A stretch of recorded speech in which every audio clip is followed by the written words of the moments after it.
Kind of like Lil Wayne said, real G's move in silence like lasagna. I did not expect a Lil Wayne quote to be coming up there. So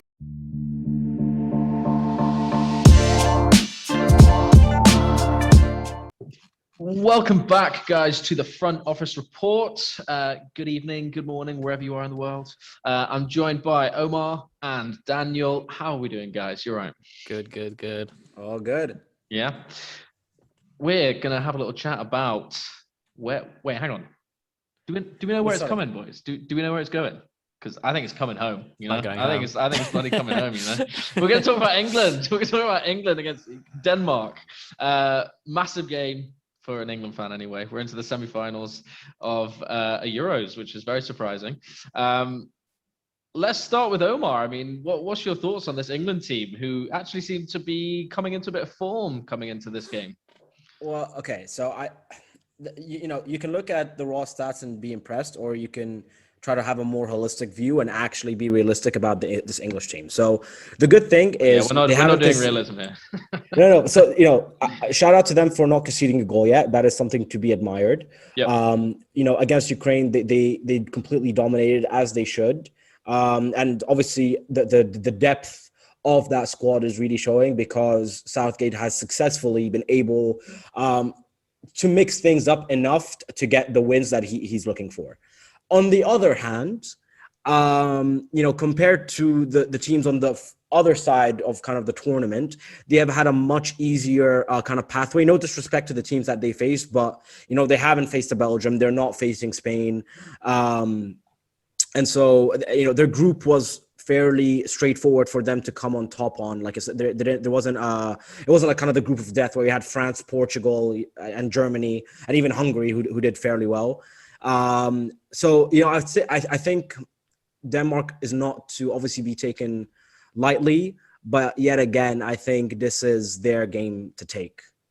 Yeah, I think that is definitely something that we need to bear in mind. I think I've sort of seen a big comparison between this tournament and the World Cup, where again England didn't exactly face the most prestigious of opponents, such teams as Tunisia and Panama and Colombia, and then obviously going into the knockout rounds, we had Sweden and Croatia, who again not particularly. Croatia at the time had a good team, but it was not none of your Brazils or your Belgiums or blah blah blah. So I do think Southgate has been quite fortunate in that respect. You could also argue you can only play who's put in front of you. If it kind of turns out fortunate for you, great. I think the last time we'd kept this many clean sheets to start sort of a major tournament was 1966. Wow. Bit of an omen, maybe. I mean, Dan, have you been impressed by this England team, or are you still a little bit hesitant like Omar? No, I mean, I think they're a great young team, and that's the good thing for England fans, is if it doesn't end up coming home, you have the World Cup coming up and Euros coming up, and you have a long time with these kids, because they basically are kids. If you look at Saka, Grealish, Foden, Mount, they're they're just basically babies that are coming into the Premier League as their own. We've only seen these guys really come into their own in the last season. But yeah, it's a difficult one.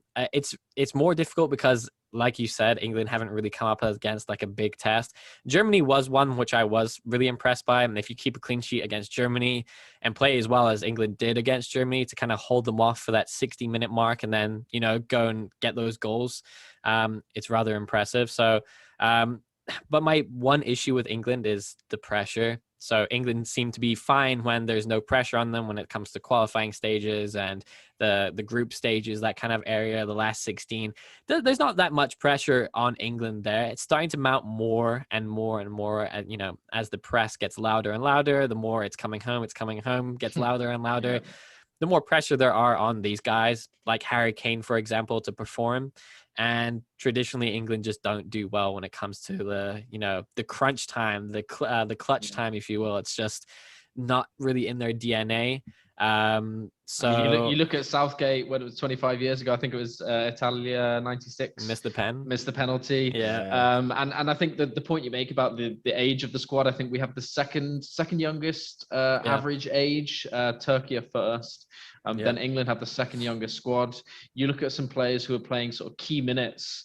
Bukayo Saka, 19. Phil Foden 21, Jadon Sancho 21, Declan Rice 22, Rashford's still only 23. Like these are guys that are playing quite considerable minutes. And even if you go sort of up in the age classes, like you look at Calvin Phillips is 25, but this is his first international tournament.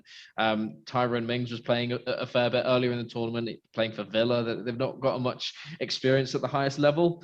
So I think it's definitely something you can't ignore it. That's for sure. I mean, it worries me slightly. At the same time, though, I think those kids like Foden and Saka just have like this air of like, it just doesn't seem to affect them. These guys youthful are like, exuberance. Yeah, it's just like Almost there's not that much pressure on them. Where I think Harry Kane's very different because he has so much pressure on him on Tottenham. He's never won anything with Tottenham. The same thing with England. Whereas with Saka and Foden, it's just kind of like they've just broken into the first team at Arsenal and Man City, and they've kind of just taken it in their stride. It's all seemed very easy, very fluid for them. They're like almost like the favorites in the team at the moment. So I think that helps them in some way because it's not like, Steven Gerrard and Frank Lampard had so much pressure in those two throughout their England career, not being able to win anything. Whereas these guys are fresh and they're like, hey, we have another, 15 years of playing football for England. This is our first time. This is a great experience. Let's go ahead and have fun with it.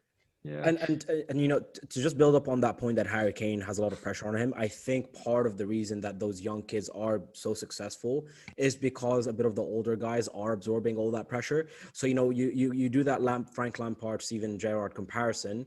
I think they also marketed themselves and positioned themselves as big game players, big time players, elite players.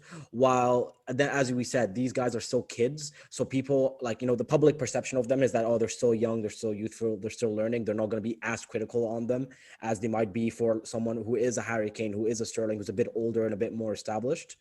I mean, I also think that even though England does have one of the most talented rosters on paper, at least, for some reason, no one really firmly put them as hardcore favorites, which I think also helped. Like, people admitted that they're good and they have the talent there, but no one heaped that tons of pressure on them, which I think is also allowing them to kind of do their own thing. Kind of like Lil Wayne said, real G's move in silence like lasagna. I did not expect a Lil Wayne quote to be coming up. So I think that's part of the reason that they're doing as well. Yeah, I like that. That was a good one. I think also it can't really be.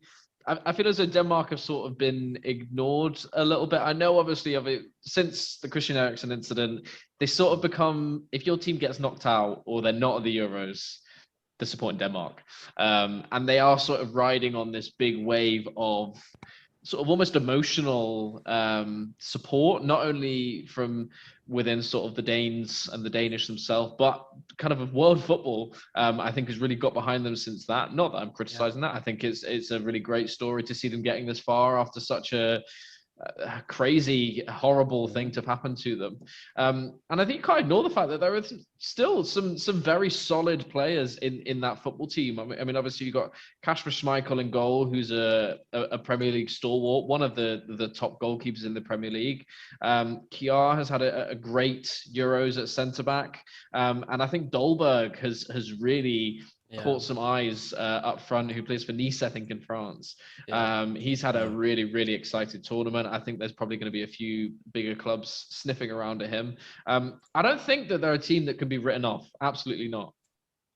I think you're mentioning Dolberg, and there's also Damsgaard as well. He's that really awkward looking guy who's like really skinny and doesn't look like he's supposed to be a football player, but is like unbelievable on the ball.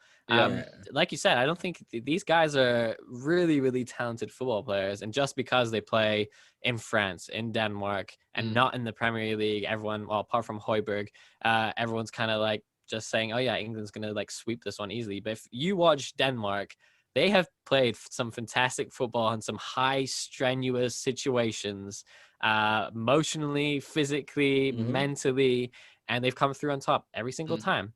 And, I think perhaps that incident with Christian has kind of like given them newfound power almost, where it's like, we're not scared of anything.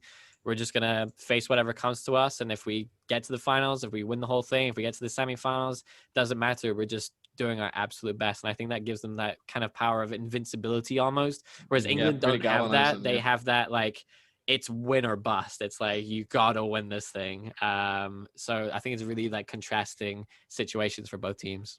Yeah, I think it's interesting, obviously, because in England, I mean, the hype is outrageous. I still, I'm kind of getting caught up in it a little bit, but I still think, it's hard not way to. overblown. It's it's difficult when you're in it. Yeah. I was going to actually, go ahead. Yeah, what I was going to say is I saw someone on Twitter put that the Danish flag is a top seller in the UK at the moment. And I bet you it's the nation of Scotland have gone out. Probably or just Scotland, like Wales, Danish flags. and Ireland. All of them are just buying them up. They're just buying up all the Danish flags. And I was So, like, that's hilarious. And I think, well, first of all, I think this is England's best shot to get to international final in a very, very long time. Like, this is literally their best chance of recent history. But part of the reason that, I mean, although I do think they will win it, I really want Denmark to win, because so help me God, English fans are so annoying. If I have to endure a full summer or potentially a full year up until the World Cup. It'll be a full, like, 4 or 5, 10 years. You're going to hear about this for a long time. I hear people still talking about the World Cup when they won the World Cup. And I was like, are you kidding me? My dad wasn't even born then. So, like, like, as much as I would love for Saka, as an Arsenal fan, for him to be part of the final and win that trophy, I don't want Harry Kane to win it, so I'm sorry, Saka. Like, I mean, to be fair, the idea, because also for some reason England just love dishing out like MBEs and stuff to people that really don't deserve them. So if they win the Euros, all of those players are getting a knighthood, and I think like Sir Harry Kane and Sir Harry Maguire would just be disgusting. I would love it for Henderson. Being able to say that Henderson was a Sir would be great, but for some of them, like Harry Fridge Maguire, Sir Fridge. I was gonna actually ask, like, what is the coverage from more of an international? Because as I say, I'm just bombarded by England. It's coming home. From your perspective, obviously, we've got Omar, you're in Dubai, Dan, you're in America.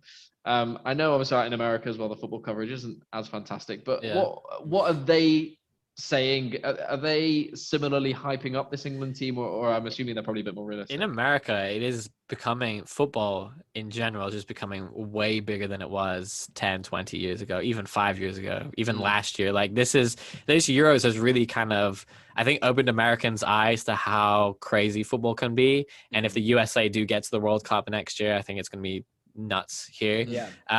But I do think it's very much kind of like they're all memeing about it's coming home. Whenever I talk to someone, I say I'm from the UK, even though I'm not from England, I'm from Scotland, they'll be like, oh, it's coming home, and I'm like, ha ha ha. But it's like all the media it seem to be very England oriented in the USA. It doesn't seem to be like very, it feels almost like the English media, but just not as, intense. But yeah, it's pretty big over here, considering. I think the MLS is getting bigger. I think European football in general is getting bigger, and this Euros tournament where, there's no NFL on, the basketball's slowing down. It's the middle of baseball season where everything is just mad. No one's really caring about baseball right now. It's a very slow time of the year. So this is like the perfect opportunity for like the Euros in general to kind of like promote football and be like, this sport should be way bigger in America. And it's kind of interesting. Bring it back to the game we did start talking about, Denmark, England. Is there anything else you guys wanted to mention about the game, or any other players that have been catching your eye? Let's do specific score predictions if you guys are brave enough. I'm down for going on to that. Who have you got, Omar? You brought it up. Let's go with you first. I want to say 3-1 England. Okay. That's more bold than I'm going. I think it's going to be 2-1, and I could see it going via extra time.